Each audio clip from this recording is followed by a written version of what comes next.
Welcome, dear friends. Here we are, another week, another study of the Spiritist magazine. What a blessing to be with you today. Each and every week, we read one of the articles from one of the issues of the Spiritist magazine. We always encourage everyone to visit spiritistmagazine.org, where you can find all of the issues of the magazine free of charge, where you can download the PDF version of the magazine or even the Spiritist magazine app, where you can download all of the issues free of charge. And this is the newest issue. If you're watching this, you're seeing my cell phone on the screen. It's very easy to search for the article that you want, so on and so forth. In this case, when we are together every week on Facebook, on YouTube, live or on demand, what do we have? We have the fact that I share with you my own computer screen, and that's how we study. We're going to study one article titled Immortal Message by the Spirit Bezerra de Menezes, or Spirit Doctor Bezerra de Menezes, through the mediumship of Francisco Candido Xavier. What a blessing to be here with you today, dear friends.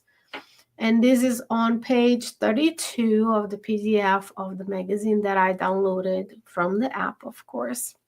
And today, we are going to hear from Bezerra de Menezes about this immortal message. This message is from the book Throughout Time by several spirit authors through the mediumship of Francisco Candido Xavier. And this book was published by the Brazilian Spiritist Federation, but not yet in English. One more reason for you and I to follow and like and subscribe and share and download and read and study all of the issues of the magazine, because many times we don't have the ability to buy the book yet. It takes a lot of work to get a book published in the English language, translated, right? So here you get a first view of some of these most important teachings, and then we are able to study it in English. So let's see what Dr. Bezerra de Menezes has for us today.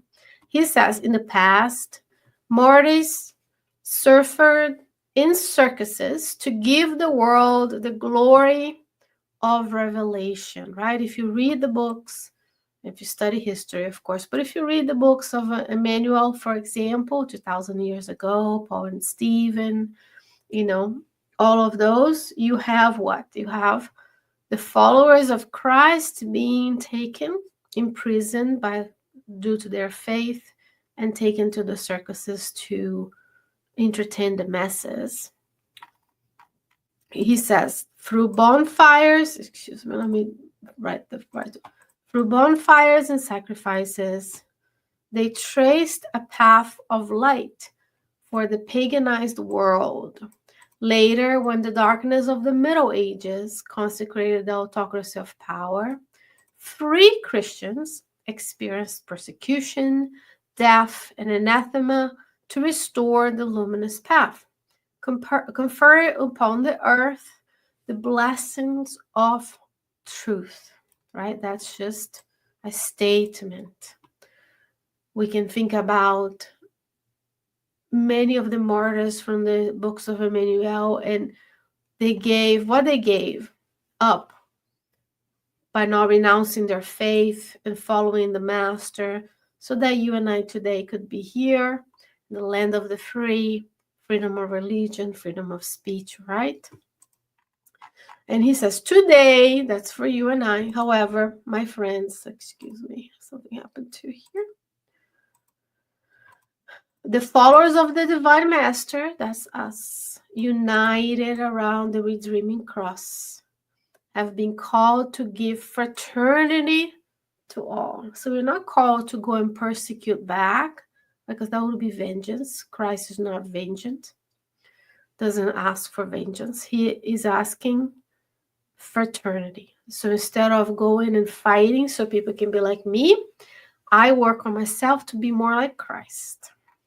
supported by the evolution of codes, right? The moral codes, the law, the judicial codes that allow us to be protected in our freedom of speech today. For example, in the United States, we are supported in our ideal of sharing the good news, which have been touched by the which have been touched by the sublime clarity of the good news over the centuries. Here is the law of progress.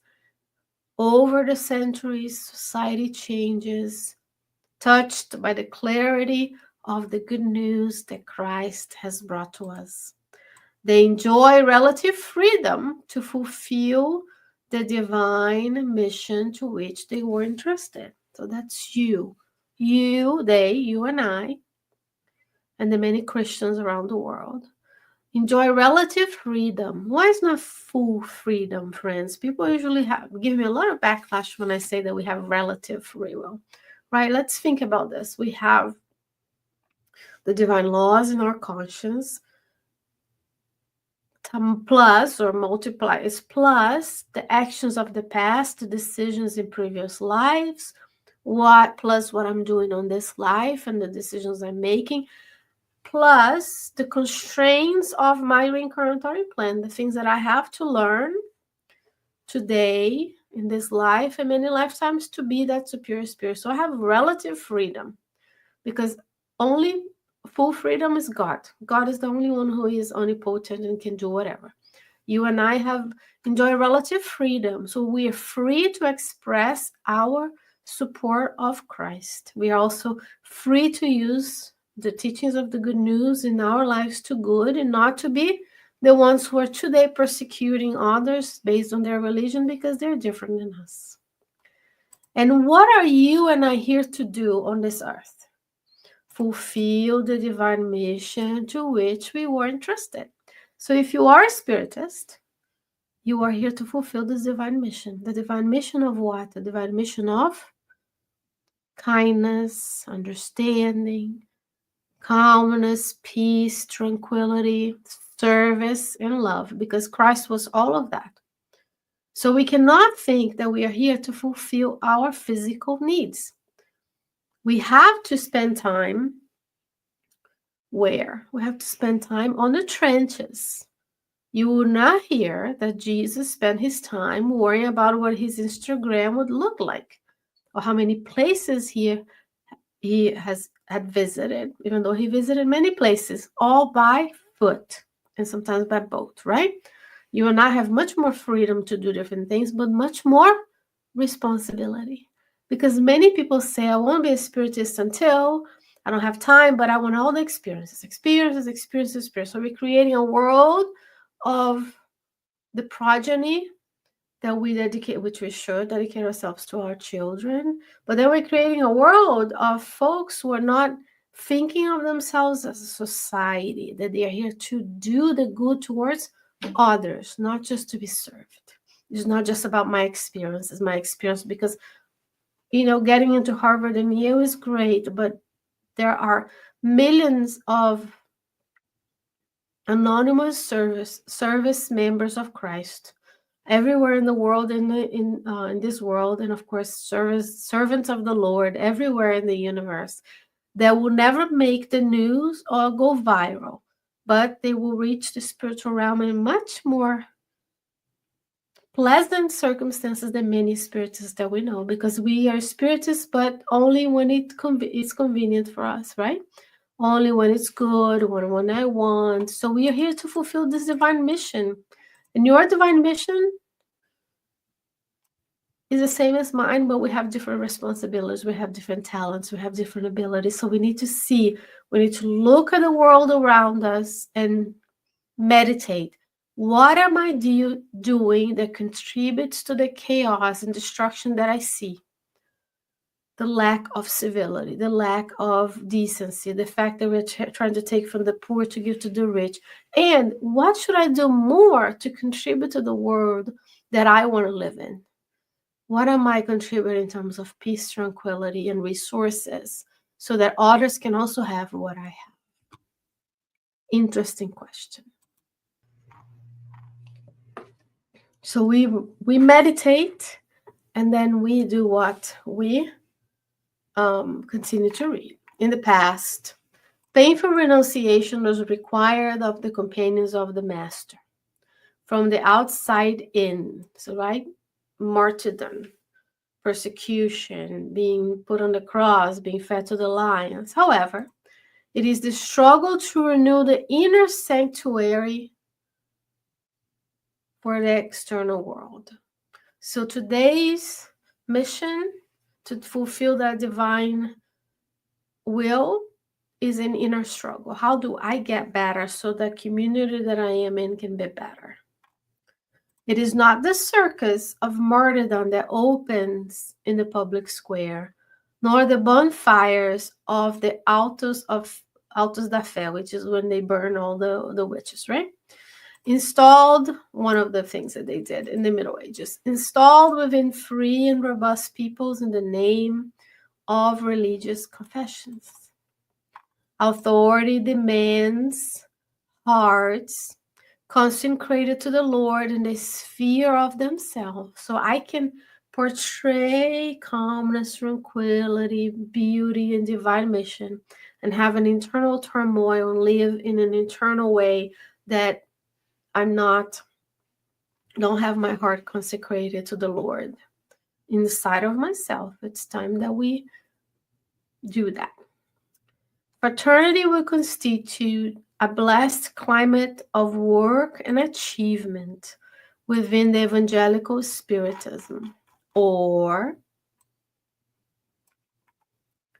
we will remain in the same inoperative expectation of the beginning, when the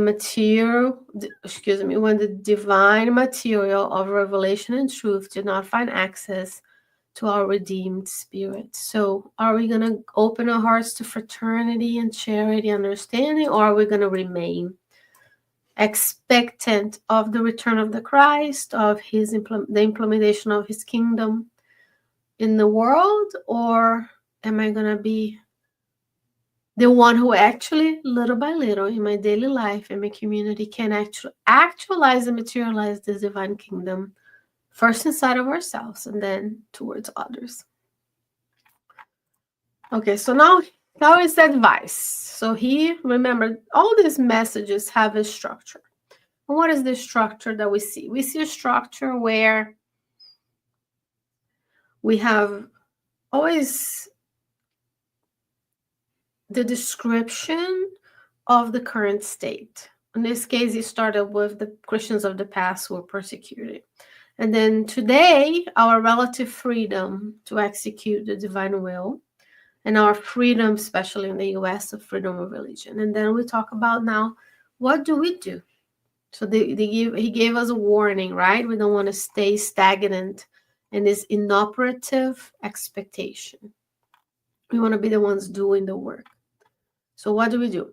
Let us not only form groups of intellectual inquiry or criticism, not always constructive. So we study, we read, we criticize, we judge, we discuss what's going on, and then we don't do. It's just intellectual. I know I can quote the books. I know the Old Testament. I can say, Jesus said on Matthew, blah, blah.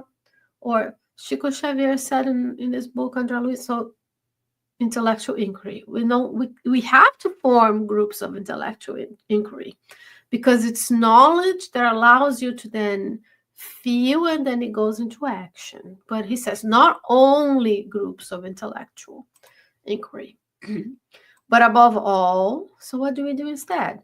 Let us build an inner temple to goodness, because without the spirit of love in all of our works,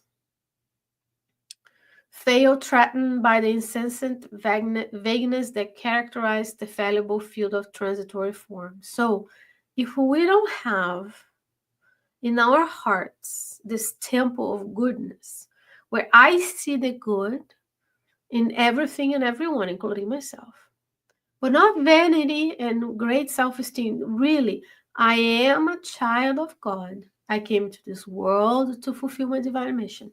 I have my reincarnatory plan. I have the folks around me. I can do X, Y, and Z really well. I need to work on ABC. But the inner temple of goodness puts the spirit of love in all of your works. When I'm driving, the love is towards the safety of all in the road, not just me getting to my place fast or speeding on the yellow light or not giving my turn signal. Is my actions are full of love, so others are also safe and secure. I give simple examples in our daily lives because we have to conquer those behaviors before we can say, oh, I want to help my community and volunteer. But within my own inner temple, I need that goodness. It's not just about me, my family, right?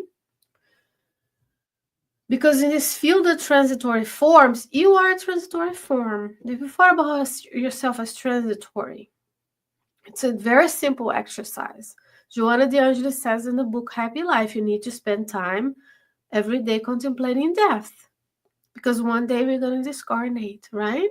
As Joanna gave this beautiful teachings through Divaldo, our dear friend Divaldo last week, returned to the spiritual realm. Even though we wanted him to stay here for a long time, but it was this time he graduated. We rejoice, even though we miss him. So you are a transitory form. Now, very simple. The body you have today is not the body that you were born with.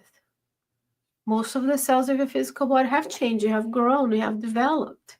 A lot of people have physical bodies that are of adult, but their minds haven't renewed since high school. So go back to your pictures when you're young, and you're going to see the passing of time and how transitory this form, this physical form of yours is, of ours. Then we say, okay, I still have time. God is blessing me with years in this life. What am I doing with the years? Last few times we did a calculation. Remember, we talked about how many minutes in a day, how many minutes in a week, how many hours. We did a calculation, whatever way your brain works. But there is time. Every second counts. You are here with me for the past 17 minutes. Those 17 minutes will be ingrained in your perispiritual body, which is attached to your physical body and attached to your spiritual body. Is going to harvest and gather memory and be harvested later. When you go to the spiritual realm, you're going to remember. Dr. Bezerra de Menezes reminded me not to just do intellectual inquiry. I have to have this inner temple of goodness. I am here due to the work of others and the millions of spirits who gave their lives to Christ over the centuries, so that you and I could be here today in this beautiful experiment of democracy that is the United States, speaking freely about the Christ. Let us love one another is the words of the Master, who brings us together. So we want to be the one who gather, not the one that separates. No divisiveness. We go for the truth, for data, for science, for freedom. We don't cause disharmony with ruinous discussions. So we're just talking about things that are not matter. Of course, we're going to meet each other and form groups of study, like we have here on Sundays, many Spiritist groups meetings on Saturdays and Sundays. Of course, we are going to rejoice in each other's presence, but we're not going to spend time talking and worry about things that are so minor in the physical realm. Without destructive disagreements, without wasting time of vague or inappropriate comments, right? When we say things out of having to do with being uncomfortable in silence. So I don't comment on how people gain weight, lost weight, look tall, look short, or their hair. Those are wasting time of vague comments. We need to think time of this precious time of being on the earth as a school for us to learn and for us to study and ask ourselves, what would Jesus do in this time? Supporting each other reciprocally through work, through saving tolerance, through living an imperishable faith. So when I help one another, I'm growing. People think we are selfish We need to do self-care, self-care, self-care. But of course, you have to care for yourself and your physical body. But there's a point where it goes from self-care to laziness, because it's all about me, me, my mind, enjoy, enjoy, enjoy. And then we don't see that there's so many people around our circles, around our cities, around our shelters, around our hospitals and nursing homes who could have helped. We could have helped with our time. If we are truly committed to Spiritism, are you truly committed to Spiritism? When was the last time you committed yourself to Spiritism, right? That improves, regenerates, clarifies and redeems, that saves and illuminates. So that's it. So if people ask you, oh, I don't know what Spiritism, are you going to say, well, it's a Spiritism, is a spiritualist philosophy codified by Allan Kardec in the 1850s. There's 5 books, blah, blah, blah. But I'm committed to Spiritism because it improves my life, because it helps me regenerate my inner being, because it clarifies to me who I am. I'm an immortal soul. I have lived many lives. I will survive the death of the physical body. It saves me from suffering in the spiritual realm, suffering in other lives, because I can choose today to do the good. And illuminates. Christ is like this light, light post, right? The lighthouse. He illuminates the path. He has been through this, so he can show you the way, guide and model. He guides us towards the path, and his model behavior that we need to copy. Under the edges of Jesus. So Jesus is at the helm. Even when we look around our society today and we see the forces of darkness trying to take over. Yes, when we are destroying institutions of research, institutions of free thinking, when we're defunding the medical field, when we're demonizing medical treatments that have been proven to save millions of lives, such as vaccines, to improve the quality of life, so just like fluorides, sanitation, when we are defunding agencies that inspect the medications we take, that inspect the food that we eat, that when we are compromising the security of our country, the forces of darkness are trying to take over. Then we have to ask ourselves, what am I doing to combat this? That's inner temple of goodness. And it's not that you're going to start protesting and Instagramming and tweeting over people posting on X or whatever, Threads, TikTok, but you're going to do in your life the work that is necessary to build the works of the Christ inside of yourself, and to create goodness where you are. It comes from service. It comes from charity. It comes from physical action, not an operative expectance that someone else is going to do or Christ is going to come save us. Christ is Christ. Christ is not Harry Potter with a wand and magic. It is the work. He came to the earth after thousands of years of preparation, followed and surrounded by a group of spirits that grew and were prepared, of course, that we can mirror ourselves. He did the work. He's the guide. So we go back and see, what would Christ do? Would Christ attack the government? No, Christ would go and work and said, leave of Caesar what Caesar.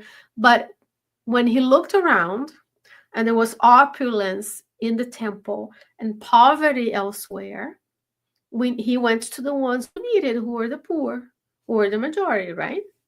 So when I am in my house, comfortably talking about Christ, posting about Christ, I need to look around and say, what can I give today of time, energy, disposition, physical resources, and even prayer for others who are suffering in my neighborhood, which I assure you, you have neighbors right now whose kids are suffering and you could help.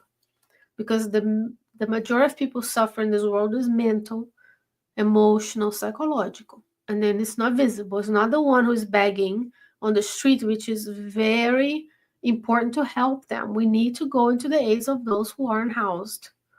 But we need to think about, too, other ways we can help every day. Remember, I'll go back to the driving. When you pass around someone who is needed, or someone is driving aggressively, or if you are not centered, we're not creating a world of peace. We have to start praying for those around us. So it's that service. Slowing down, respecting the speed limits, right? The loves of society, the loves of progress. We have rules so we can live better in the world. Because who doesn't have rules? The lower zones. Who doesn't have rules? People who live in primitive worlds, which were us in the past. Go watch Planet of the Apes. There's no rules. So we have to respect the rules because we are not the only ones around. There's a law of society. We complement each other. And we make each other better and safer and more prosperous the way we go. So let us remember the words of the divine code, continues Dr. Bezerra de Menezes, to leave them in the acoustics of our soul. So saying is good, but you have to live the Christ. The words of the divine code, and the divine code is in the New Testament, is also in the divine laws inside of you and in the music of the universe. But inside of our souls, we have to feel our paraspiritual body, the molecules of our spirit need to vibrate this divine love inside of ourselves, following the Lord and his example of sacrifice. So Christ died for us, and he wants us to sacrifice so we can also achieve a state of progression each and every day in this life and in the spiritual realm. Sacrifice, his example was of sacrifice, solidarity, and love. He did not come as the king. He did not come as the head of the Jews in the Sanhedrin. He did not come as the head of the Roman Empire. He came as a poor artisan in a poor region and went to work with those who were suffering, who needed help. I am the way, the truth, and the life. No one will come to the Father except through me. So we have to do the work, friends. The following week, we're going to renew ourselves. We're going to regenerate. Remember, Spiritism is going to improve and regenerate us, clarify and redeem, save and illuminate. So be that light post. Be the lighthouse for someone else. In your words, in your actions, in your thoughts, in your feelings, in the way you present yourself to the world.